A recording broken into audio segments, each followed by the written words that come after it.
Shalom, selamat pagi. Hari ini hari Jumat 9 Februari 2024. Kita akan bersama-sama merenungkan firman Tuhan yang saya ambil dari buku Gemar di Perjanjian Baru di dalam kitab Kisah Para Rasul 17 ayat 1 sampai 15. Karena firman Tuhan ini cukup banyak, saya akan mendeskripsikan tentang pasal ini. Di dalam pasal 17 ada dua perikop, yaitu keributan di Tesalonika dan Paulus dan Silas di Berea. Kalau melihat perikop-perikop sebelumnya, Paulus dan Silas ini ada di Filipi, di mana dia mengabarkan Injil di sana, dan ada kejadian yang mengakibatkan mereka harus dipenjara karena banyak hal yang tidak disukai. Semua tokoh-tokoh Alkitab di dalam Alkitab ini, dari zaman Abraham sampai zaman rasul-rasul di Perjanjian Baru, pasti banyak konflik. Entah antara mereka iri, ketakutan, mereka merasa tersaingi, merasa dirugikan. Itulah saat kita mengikut Tuhan, kita harus mengambil jalan tersebut. Kisah para rasul merupakan cerita para rasul dalam menyebarkan Injil setelah Yesus terangkat ke surga. Berbagai macam hal yang dialami dan berbagai macam mukjizat yang terjadi. Di sini Paulus dan Silas setelah dari Filipi, dia bertolak ke Tesalonika. Dia mengambil, di sini dikatakan mengambil jalan melalui Amfipolis dan Apolonia.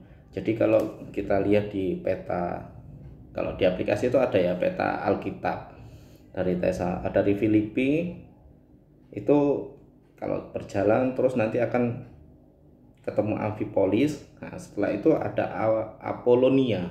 Nah, setelah Apolonia itu baru Tesalonika, dan jaraknya itu tidak dekat. Kalau kita lihat dari peta, kelihatannya cuma sejengkal gini, mungkin bisa bermil-mil. Nah, di situ ada sebuah rumah ibadat orang Yahudi. Ya, di ayat kedua dikatakan, seperti biasa Paulus masuk ke rumah ibadat itu 3 hari Sabat berturut-turut, ia membicarakan dengan mereka bagian-bagian Alkitab. Mungkin kurang lebih 3 minggu ya, 3 hari Sabat.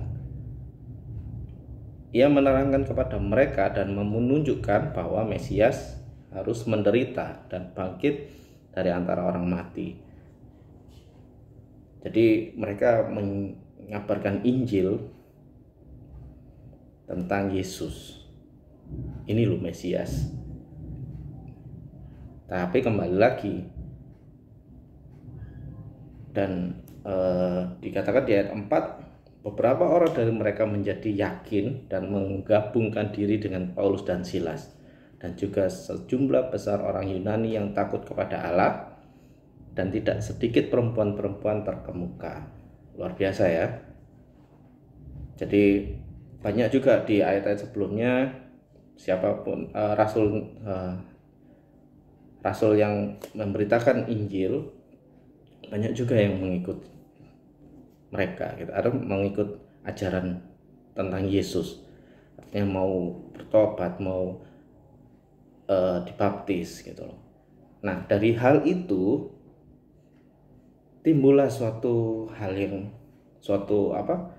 masalah. Di ayat kelima dikatakan, tetapi orang-orang Yahudi menjadi iri hati, dan dengan dibantu oleh beberapa penjahat dari antara petualang-petualang di pasar, mereka mengadakan keributan dan mengacau kota itu.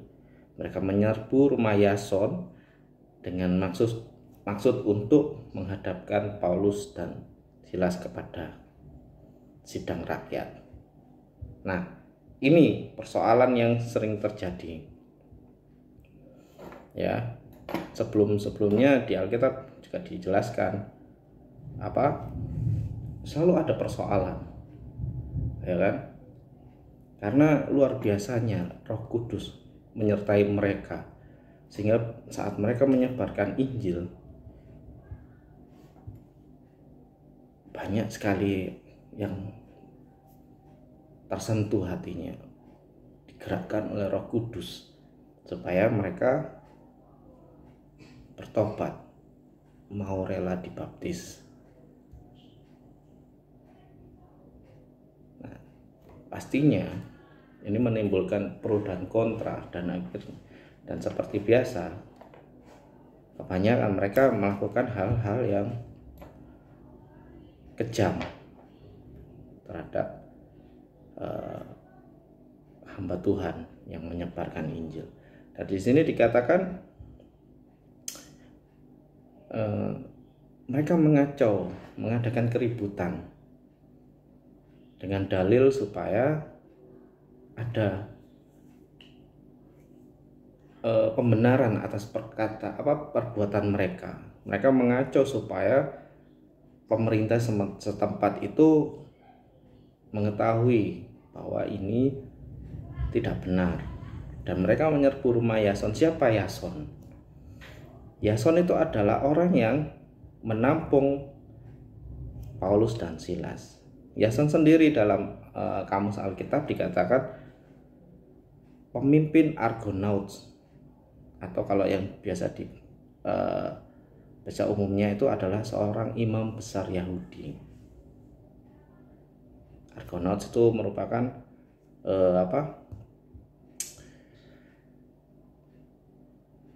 dalam dongeng Yunani banyak dipakai orang Yunani ya. Jadi bisa dikatakan dia adalah seorang imam besar, orang yang penting.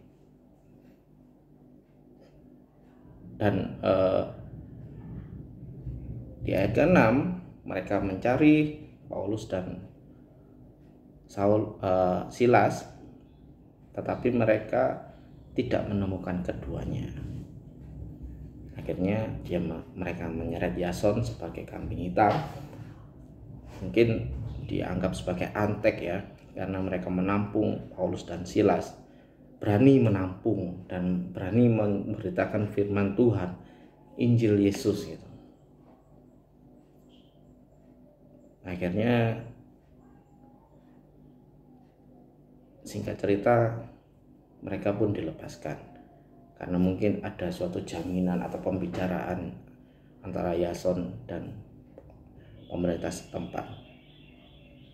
Dan di ayat 10 dikatakan, tetapi pada malam itu juga segera saudara-saudara di situ menyuruh Paulus dan Silas berangkat ke Berea. Mungkin ini penalaran saya sendiri, saat Yason ditangkap dan mereka tidak dan orang-orang jahat itu, orang-orang Yunani orang Yahudi yang iri hati tadi, tidak menemukan Paulus dan Silas, mungkin mereka masih di sana. Dan setelah persoalan itu selesai, Yason dan saudara-saudaranya memerintahkan atau menyuruh Paulus untuk segera meninggalkan Tesalonika. Akhirnya kembali lagi di Berea. Setelah di Tesalonika mereka ke Berea, dan mereka Paulus dan Silas melakukan hal yang seperti biasa ke rumah ibadat orang Yahudi, dan banyak di antara mereka menjadi percaya. Dan selalu dikatakan ada orang-orang terkemuka. Di situ di ayat 12 dikatakan banyak di antara mereka yang menjadi percaya, juga tidak sedikit di antara perempuan-perempuan terkemuka dan laki-laki Yunani. Dan kembali lagi, orang-orang Yahudi tadi yang dari Tesalonika tahu bahwa Paulus ke Berea. Dan kembali lagi, saudara-saudara menyuruh Paulus segera berangkat. Namun tetap di sini yang berbeda adalah Silas dan Timotius stay di Berea, dan Paulus pergi, dia menuju ke Athena. Diceritakan di berikut-berikutnya. Nah, dari sini apa yang kita terima? mengikut Yesus itu mudah saat kita hanya mengatakan saya mau mengikut Yesus. Tapi tidak mudah saat kita mau menerima apa yang Tuhan perintahkan bagi kita. Ya kan? Minggu kemarin kita dikuatkan oleh pemberitaan firman tentang iman kita yang digambarkan tentang seorang Daud yang selalu membicarakan persoalannya yang dihadapinya kepada Tuhan, selalu membuat laporan kepada Tuhan. Tuhan, saya seperti ini, Tuhan, saya seperti ini, apa yang harus saya lakukan?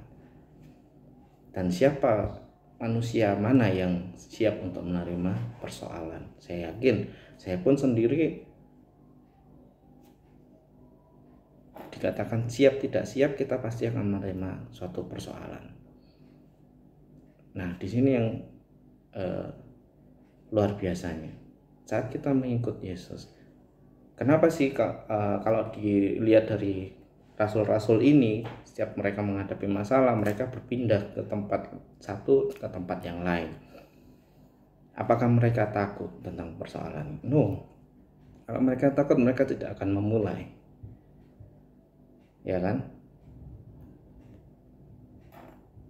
Karena mereka tahu di 2 Timotius 1 ayat 7 dikatakan, sebab Allah memberikan kepada kita bukan roh ketakutan, melainkan roh yang membangkitkan kekuatan, kasih dan ketertiban. Artinya mereka tahu apa yang mereka alami, yang akan mereka alami. Bahkan sebelum mereka melakukan pemberitaan firman Tuhan, Injil Yesus, mereka disampaikan oleh Yesus sendiri bahwa di Yohanes 15 ayat 19 dikatakan, sekiranya kamu dari dunia, tentulah dunia mengasihi kamu sebagai miliknya. Tetapi karena kamu bukan dari dunia, melainkan aku telah memilih kamu dari dunia, sebab itulah dunia membenci kamu. Jelas dikatakan Yesus sebelum Yesus disalibkan. Nah, sekarang pertanyaannya, apakah saat kita dipakai Tuhan Yesus luar biasa, kita sanggup melakukan seperti ini? Menghilangkan segala ketakutan. Persoalan yang sama, pasti ada persoalan yang sama. Saat ini pun kita juga mengalami, kita mengikut Tuhan, kita rajin pelayanan, kita rajin ke gereja. Apakah masalah tidak akan datang? Lo tetap datang. Ya kan? Apalagi kita ini dianggap kaum minoritas di bangsa kita Indonesia ini. Gitu loh. Jadi yang saya harapkan dari kita semua, Bapak Ibu, saudara-saudara yang dikasihi Tuhan, kita sebagai umat Allah, kita harus berani. Kita tidak perlu melakukan pembalasan atau biasa ya kalau orang, apalagi kita dikucilkan atau kita diremehkan orang, bahkan kita difitnah, kita dihakimi oleh seseorang, kita merasa dendam, dongkol, dan kalau bisa kita membalas. Kalau seperti itu, banyak rasul-rasul Tuhan yang akan mati bukan karena membicarakan firman, artinya mati dengan pembalasan mereka sendiri. Tapi tidak ada rasul atau pemberita firman Injil Tuhan ini melakukan pembalasan sesuai dengan keinginan mereka sendiri. Artinya mereka lebih tahu. Karena dalam Ibrani 10 ayat 30 dikatakan, sebab kita mengenal Dia yang berkata, pembalasan adalah hakku dan akulah yang akan menuntut pembalasan, dan lagi Tuhan akan menghakimi umatnya. Di ayat 29 itu jelas sekali jaminan bagi kita yang mengikuti Yesus, yaitu betapa lebih beratnya hukuman yang harus dijatuhkan atas dia yang menginjak-injak anak Allah kita. Dan Bapak Ibu saudara-saudaraku, saya dan Bapak Ibu dan saudara-saudaraku yang kasih Tuhan, kita semua anak Allah yang menganggap najis darah perjanjian yang menguduskannya dan yang menghina roh kasih karunia. Sebab kita mengenal dia yang berkata, pembalasan adalah hakku. Jadi pada pagi hari ini firman Tuhan yang diambil dari Kisah Para Rasul 17 yang mengisahkan tentang perjalanan Paulus dan Silas membawa hal yang luar biasa bagi kita, di mana berkali-kali mereka memberitakan firman, memberikan Injil Tuhan. Pasti ada masalah, dan mereka menanggapi permasalahan itu dengan hati yang luar biasa tentunya, karena tidak ada pembalasan dari mereka pribadi. Dan yang membalas sendiri siapa? Yesus. Karena kalau kita lihat di perikop sebelumnya dari Kisah Para Rasul ayat 16, saat mereka di Filipi, mereka melakukan sesuatu yang luar biasa, ya kan? Banyak orang yang membuka hati kepada mereka untuk menerima Yesus sebagai juru selamat. Mereka akhirnya dipenjara. Namun apa yang mereka lakukan? Mereka hanya berdoa. Tuhan membuka sendiri pintu penjara, namun mereka tidak keluar. Dan saat kepala penjara menginginkan mereka untuk pergi dari penjara, keluar dari penjara secara diam-diam, mereka menolak. Mereka meminta orang yang memasukkan mereka ke dalam penjara, yang mempunyai kuasa, supaya berkata sendiri kepada mereka. Akhirnya dikatakan di ayat 39, mereka datang meminta maaf lalu membawa kedua rasul itu keluar dan memohon supaya mereka meninggalkan kota tersebut. Artinya apa? Saat kita di dalam Tuhan yakin dan percaya, persoalan itu pasti akan datang. Tapi jangan sekali-sekali kita takut, kita gentar, kita tidak mau lagi memberitakan firman Tuhan, memberitakan Injil. Tapi kita yakin Tuhan pasti menolong. Tuhan tidak akan pernah tinggal diam kepada anak-anaknya. Dan firman Tuhan itu jelas. Dan yakini firman yang keluar dari Alkitab tidak akan kembali dengan sia-sia. Karena apa? Alkitab ini bukti nyata bahwa Tuhan Yesus Kristus itu selalu menyertai kita. Tidak pernah dia meninggalkan kita sedetik pun. Jadi pada pagi hari ini, apapun masalah kita, apapun yang menjadi halangan kita, entah masalah kita dengan anak, suami, istri, ya kan, dengan keluarga, dengan pekerjaan, bahkan kita mendapat izin Tuhan terkena sakit penyakit yang akhirnya membuat kita sedih, tidak bisa melakukan apa-apa. Percaya, saat engkau adalah anak Allah, Tuhan tidak akan membiarkan engkau terjatuh, ya kan. Tuhan mengizinkan semua itu supaya apa? Iman kita diteguhkan, supaya kita melakukan terobosan demi terobosan di dalam Tuhan Yesus Kristus. Intinya, jangan pernah kita tinggalkan Tuhan, tetap percaya, yakin, dan taat serta setia kepada Tuhan. Maka Tuhan akan membalas yang lebih besar lagi. Tuhan Yesus memberkati. Amin.